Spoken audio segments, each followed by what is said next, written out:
Ed did was scare the hell out of her, piss her off, and make her run out of the program. That's what I mean. Bad timing of interventions. Knowing when to do what.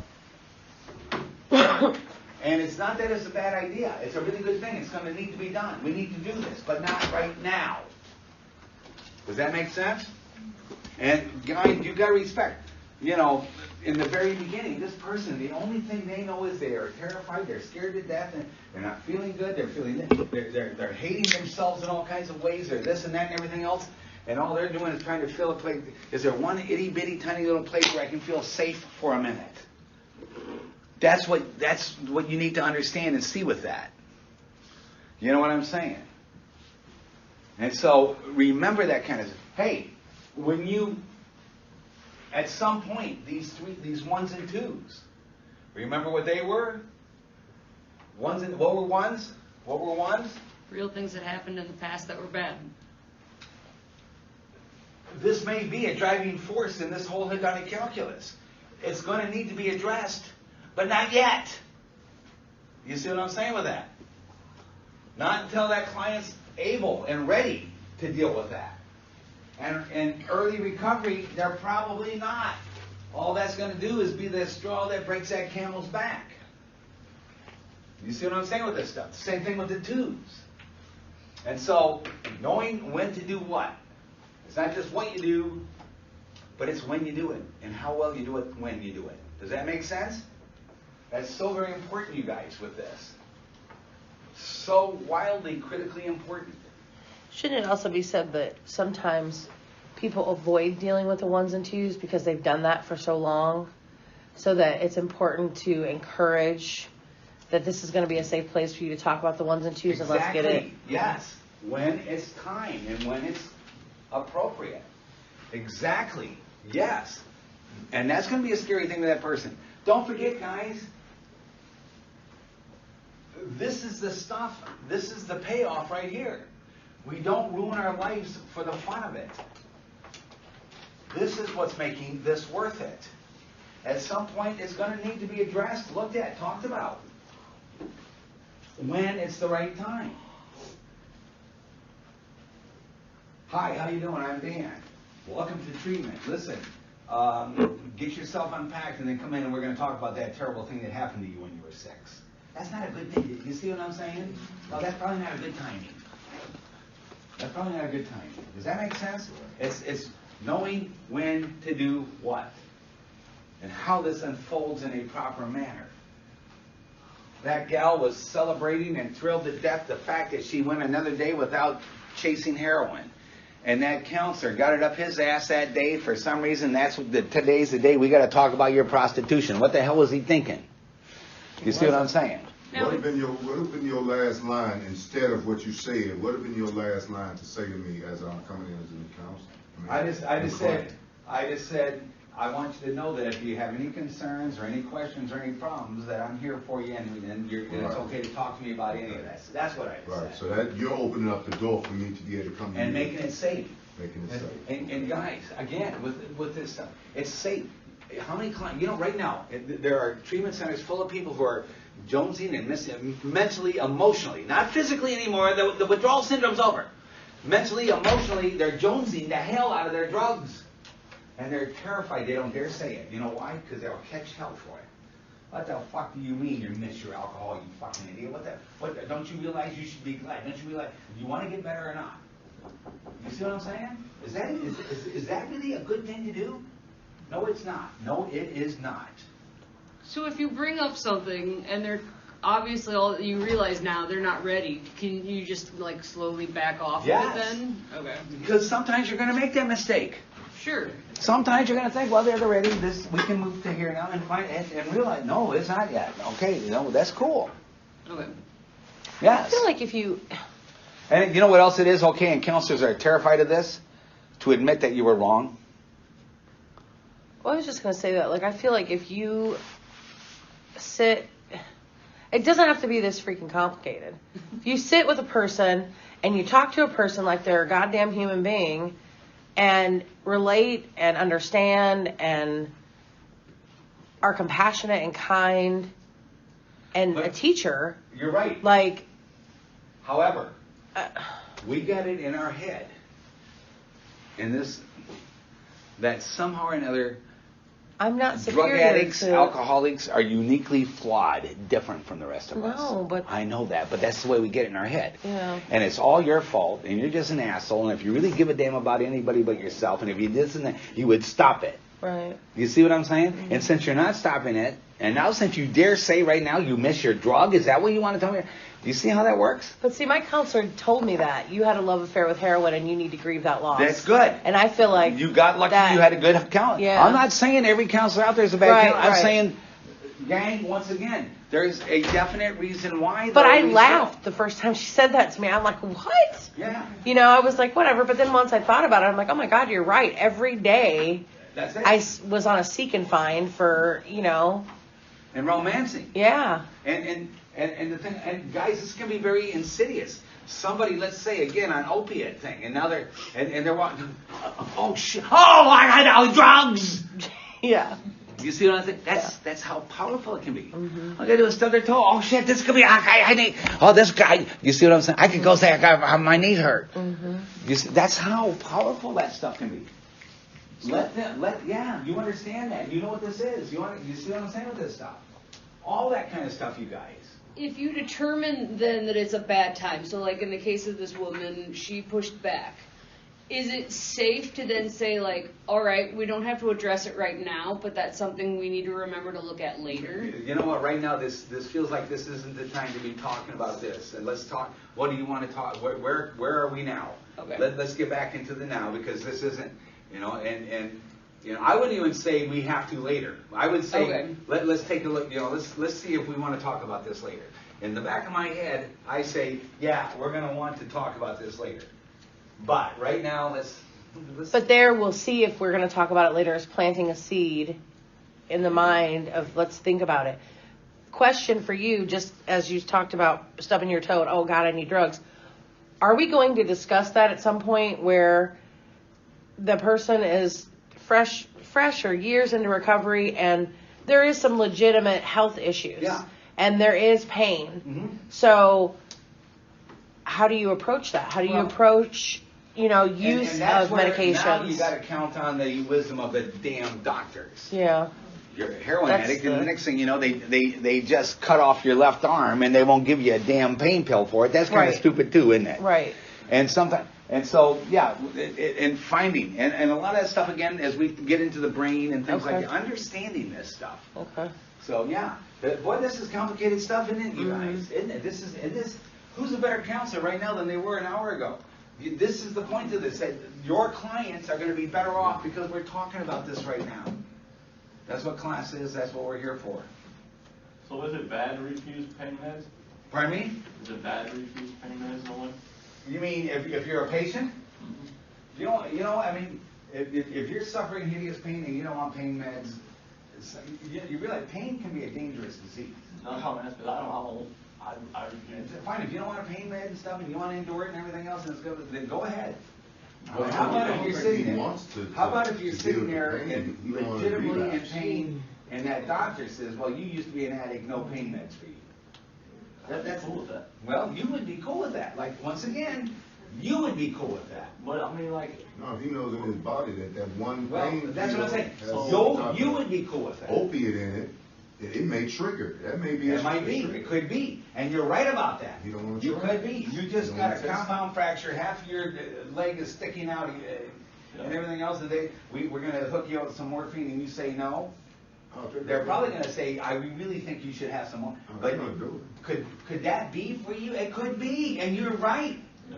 And that's where you have to make sure. One of the things is that I talk to my client, make sure that their primary physician and people like that understand this stuff. It's not like you're going to be able to send a letter to every emergency room in the country or something like that, but make sure at least, and I talk to how to talk to your primary care physician about this stuff and things like that. And again, gang, yeah, all these are issues and things, and they're all going to be individual. And you know what? You can sit there right now and say that, but that day when you're sitting there and half your femur is sticking out of your pants, well, then we'll see. You know what I'm saying? And then and then we may have to help this client.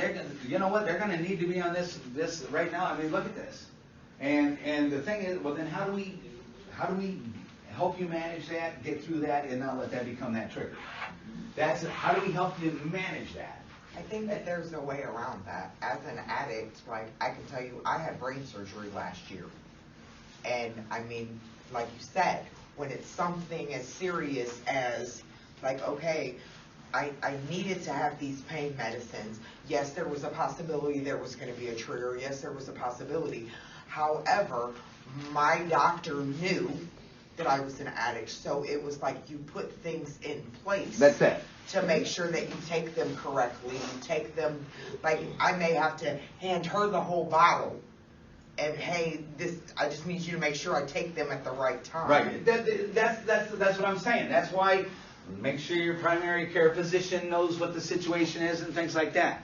And then because that may be sometime, and you know what, I respect that. You never want to use a pain medication, but there may be a day where you're sitting there, you know what, that wasn't such a good idea after all.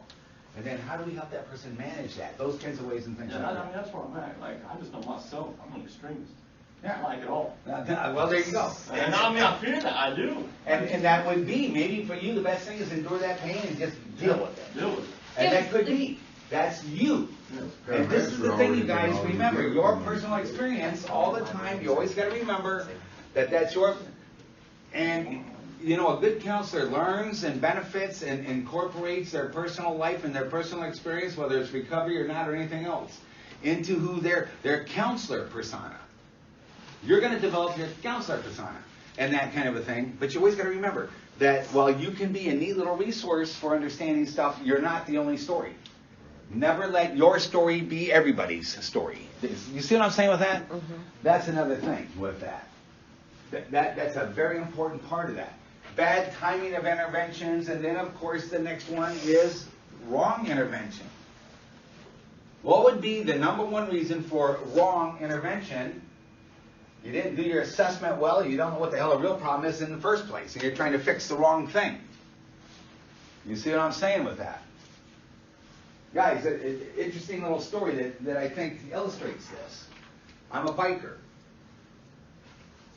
Got my fancy ass Harley and riding down the road, and all of a sudden, it died. Couldn't figure it out. And the battery is dead. Now listen to that. We had to trailer it up and take it back. And what? Well, charge the battery. Sir. Why did the battery discharge? Don't know. Well, then, next thing. Gang. And it kept doing this. Would charge it would die again. And it would die. And well, it must be then the stator. Well, then we changed the stator. It must be the voltage regulator. Well, we changed that. We kept trying to fix the wrong stuff. You know what it turned out to be? I'll tell you what. This had almost a brand new motor in it. Well, it must be this. It must be that. It must be this. It kept fixing stuff that wasn't broke. You know what it turned out to be?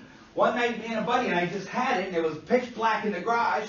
And I crawled under that motorcycle, and I shined a flashlight, and there was a wire under the seat with about this much of a bare part. And the reason why it didn't happen every time is because you had to sit on that seat just right. It would make that wire touch the frame, and it grounded it out, and that stuff. That's why it was. I spent probably $3,000 trying to fix stuff that wasn't broken. And all it was that stupid tiny little wire. In other words, why didn't it get right? Well, I'll tell you why that motorcycle didn't get right, because they had a bad attitude and they didn't want to get better. No, it's because I was trying to fix the wrong thing. Do you understand what I'm saying with that?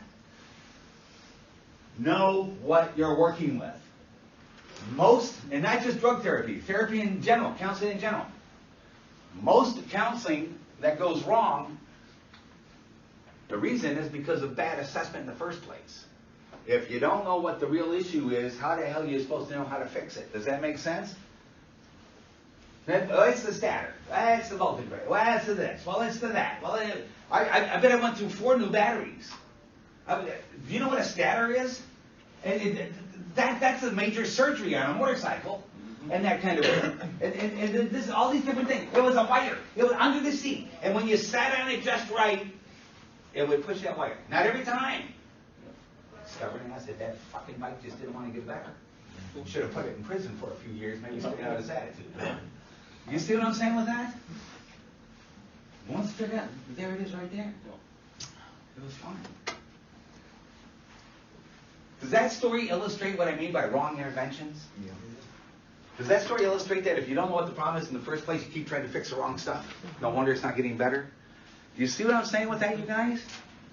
That's a true story. I'll tell you, I'll never forget. I finally, I couldn't believe it. Know what the problem is in the first place. Get that label maker put away. Make sure you know the person. Hey, what did we talk about? Stepping from the nomothetic diagnosis to the idiographic case conceptualization. Know the person. Know that individual. You can't form a relationship with, work with, counsel a label. It has to be that person. Make sure you know this stuff. And gang, most wrong interventions happen because you didn't do your assessment job right in the first place. You're trying to fix the wrong thing. Does that make sense? Keep that motorcycle story. I hope you remember that. I think it's a good illustration of this very point right here. It's very important with that. Another one. Threat to early recovery. Flight to cure. What do I mean by that? Is that like I'm going to move to Tennessee and I won't have my problems anymore? Not so much. That's not the way. What do we call that? Geographic cure? No, flight to cure. I went to that meeting. First meeting. Cured. I made an appointment with White Oaks. I made that appointment. I got started. I'm a week and a half in recovery, and I'm all fixed. Everything's great and well. I'm ready to become a sponsor. I'm ready. I got this down so good. I'm a week and a half in recovery, and everything's well and great and fixed. I don't need this anymore. I got it. Thank you so much. You're the best counselor in the world. I love you. You're the best. I got it. I'm fixed. I'm done. I got it. You see what I'm saying? Flight to cure. Feeling too damn good, too damn fast. Getting cocky about it. And the honeymoon stage. That honeymoon phase. That honeymoon phase. Flight to cure. Gang.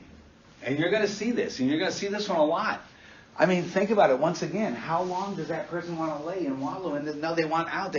Don't forget. Why is this person doing what it's going to take and the scary stuff and everything else to go into recovery in the first place? Because they want out of the bad and they want the good. I want it now. I want to feel better now. I want the good stuff now. I want the this. I want the that now, and everything else. And hey, I'll tell you, I'm not kidding. It's been a week and a half now, and I went all day yesterday, and I didn't even think. I'm fine. I'm good. Thank you. Thank you. Oh, I'm fixed. Thank you. Does anybody need my help? I'm going to be a sponsor because you see, getting too good too fast. That honeymoon thing. That feeling too confident, too cocky. I want to feel better as quick. You see what I'm saying? That's human nature. But you got to listen. Now, what's going to be the real serious conundrum for the counselor with this? They think they got this. And what's going to be the conundrum? You want to slow them down, but at the same time, you don't want to discourage. Or, you see what I'm saying?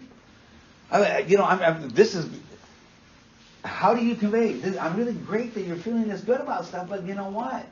And how do you do that in a way that doesn't, kind of rain on their parade, discourage that, or something like that? And very often, the counselor does it the wrong way. They say, you're not better yet, you're full of shit, that's not the way to do it. Mm-hmm. I often talk about, especially early in recovery, be careful, don't over-celebrate. Mm-hmm. Don't over-celebrate with your client. You see what I'm saying? They come in, they just got their third day in a row without drinking, and you're sitting there and you're throwing a parade. Be careful with that. Don't over-celebrate. And the other thing with this is, gang, the issue of intrinsic versus extrinsic motivation and reward with this. Intrinsic, extrinsic motivation and reward. We want this to be intrinsic reward. When we over-celebrate, we're providing extrinsic reward. Does that make sense? Did I tell you the snow shoveling story? But I didn't. Gang, when it comes to intrinsic, you know what I mean by intrinsic? I'm feeling good doing the right thing. So I don't need your approval. I don't need you to tell me how great I am. I'm feeling good because I don't need because this is going to help me stay out of jail. I don't need because I'm feeling good about what I just did because it feels good in here. Does that make sense? Versus that extrinsic stuff. And gang, what we want is to instill with our client that intrinsic level of reward. Does that make sense? We want that. I'm doing the right thing for the right reasons. You know, we can talk about sometimes, we talk about right thing for the right reasons, right thing for the wrong reasons, wrong thing for the right reasons, and wrong thing for the wrong reasons. And we're going to look at that with counseling down the semester, so don't worry about that. But I want you doing the right thing. This is inside. I'm doing the right thing because this is what feels good now. This is who I am. Not because you're going to be happy, not because my wife's going to let me move back in, not because, because this is what feels good and right inside me. Does that make sense? And when you over-celebrate from the external, you see what I'm saying?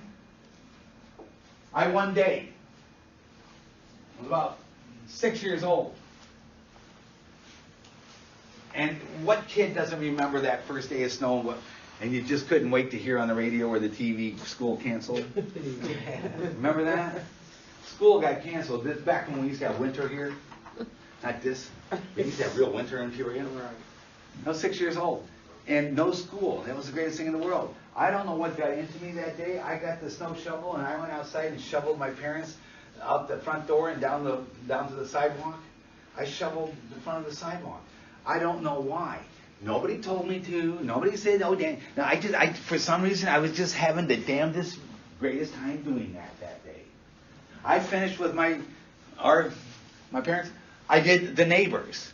Their sidewalk and then all the way up to their door. I'm still having just the greatest time in the world. I don't know, inside me, for some reason.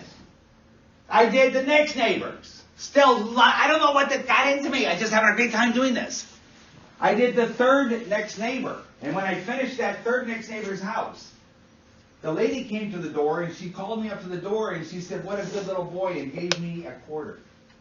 Now, when I was 6 years old, do you know how much a quarter was? You know what I thought? I'm going to put this in a box and bury it someplace. You know what I thought? I mean, look at that. I got a quarter. That was nice. I did the fourth neighbor's house, the same thing. Now, don't forget, I did mine, first neighbor, second neighbor, having a ball. The third neighbor gave me a quarter. I did the fourth neighbor. Nobody called me to the door, gave me a quarter. That was it. Game over. What happened? I was given external reward for internal. You see what I'm saying? Mm-hmm. The rule, never, never, never. You got to be careful. We want our clients to be doing the right things for the right reasons. Intrinsic reward, intrinsic value. It's a conundrum. It's a fine line. Yes, I want to recognize good work. Yes, I want to. Hey, this is my fourth day in a row without a drink. Good. Yes, recognize that. Yes, acknowledge that. But careful, don't over-celebrate that. You see what I'm saying? How about this? Instead of high five, slapping hands, hugging and singing, celebrate, how about this? That's great news. How does that feeling for you inside? Talk about how that feels inside that you're able to say that to me today. You see what I'm saying? Do you see the difference with that? Let them get, how am I feeling? Yeah, let me talk about how I'm feeling inside me about that. Yes, acknowledge it. And it's the same thing, guys, with this fight to cure. At some point, yeah. I mean, don't overreact and everything. There is that conundrum. How do I slow them down without discouraging or raining on their parade or something? But you got to do this because that fight to cure will take that person right to where? Relapse. See what I'm saying with that? And so it's a big threat to early recovery. Be aware of this. So would that be how, like, in my first many attempts to stop drinking, I'd make it a week without drinking all by myself, and I was like, cool, clearly not an alcoholic, and I'd go back to drinking? Yeah. Okay. Yeah, that would be an example of that. Feeling too damn good, too damn fast. And you see the conundrum. Again, I don't want to rain on your parade. I don't want to knock you in the head and say you big dummy head. I don't want to discourage you, but at the same time, come on, let's slow down a little bit here. Wouldn't it be wonderful if that's all it took, and all we'd have to do is we'd have everybody cured in a week. This is a long, long process. Watch out for that overcure, that flight to cure. Pay attention to that and address it appropriately for each person, each client. Does that make sense? Questions? What? Flight to cure, a big threat to early recovery. Big one. External interruptions. This is another one, gang. This is where a good counselor is also a good, just what? Caseworker. A good life coach. Sometimes you're going to have a client. They're in treatment. They're doing great. Again, whether it's outpatient or residential. And then some real life thing just slaps them right in the face. They're doing great. They call their wife and say, honey, I'm doing great. I'm so glad that, and everything else. She says, I'm glad for you too, but I do want you to know I just filed for divorce. You see what I'm saying? Whack, right? Being there, helping. Early on, they're not going to have the coping skills and the stuff for this. This is what, you know what? At some point, you're moving from counselor to life coach.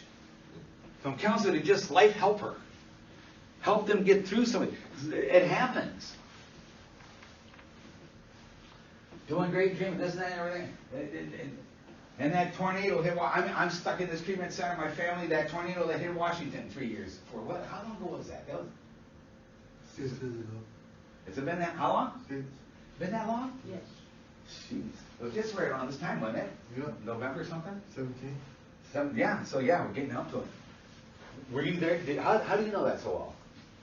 Because I was in, I just walked to a man's, and this guy who lived there, and he said, only was left was the Bible. Okay, cool. His house. But, and so then my house just got blown away. That's probably going to interrupt my treatment a little bit. That's going to piss me off a little bit. That's going to be a big used to association in that. Fuck this, let's go get loaded. And think, so being there for that person, helping that person get through, sometimes just real life. Real life can suck. Real life can be a real pain. Real life can. And being there and able to help that client as a life coach. Coping skill. Early recovery, this person's not going to be ready for some of those major big things. So being that, threats to early recovery. Well, as I just talked about, internal, external motivation issues. You know, this is a funny one. I have seen many counselors get into stupid, idiot, moron arguments and fights with their client over, you're not here for the right reason. It's a typical, welcome everybody, everybody new, welcome to treatment. The counselor, client, I don't know where they learned this. Everybody give each other a hand. Why are you here? I'm here because I realized I need to change my life. Good. Everybody there. Why are you here? I'm here because my wife said she's going to divorce me and I'm about to... That's not the right reason to be here. If you're not here for the right reason, you're not... You see what I'm saying with that? Knock it off, you damn fools. There is no wrong reason for being here that day. There's no such thing as a wrong. You're here, which is better than not here. Now, at some point, yes, once again, timing. And think, at some point, we want that person the right thing for the right reasons. You see what I'm saying? We don't want this person to build their recovery on external motivation or reward. What if that person I've seen it many. They finish their treatment. They do good. They get their recovery doing this. They finish their treatment. They say, honey, I'm home. And they say, I'm packing. I'm out of here. There goes their recovery. Because they built their whole recovery foundation on external stuff. You see what I'm saying? And so, yes, at some point, we want this person to be able to be internal, intrinsic driven, not external. But in the beginning, I don't give a shit why that person's there today. They're there, and that's better than not there. Does that make sense? I'm not going to get in an argument with a client over you're here for the wrong reasons. I'm going to meet that client where they are today. Does that make sense? Meet them where they are today.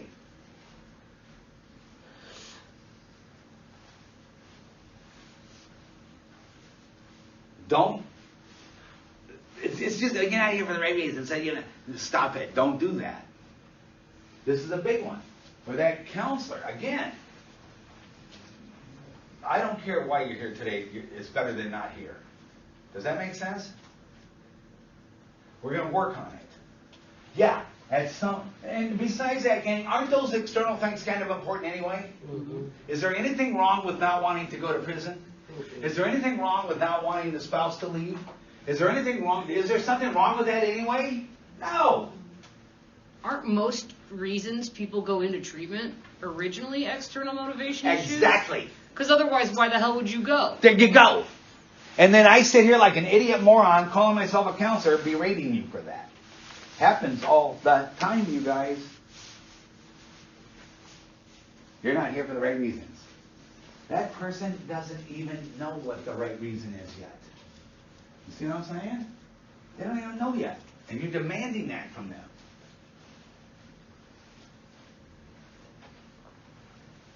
Thoughts, questions with this stuff? Threats to early recovery. Everybody cool? Understanding this stuff. Because we're talking about, if you embrace this and make this a part of who you are as a counselor,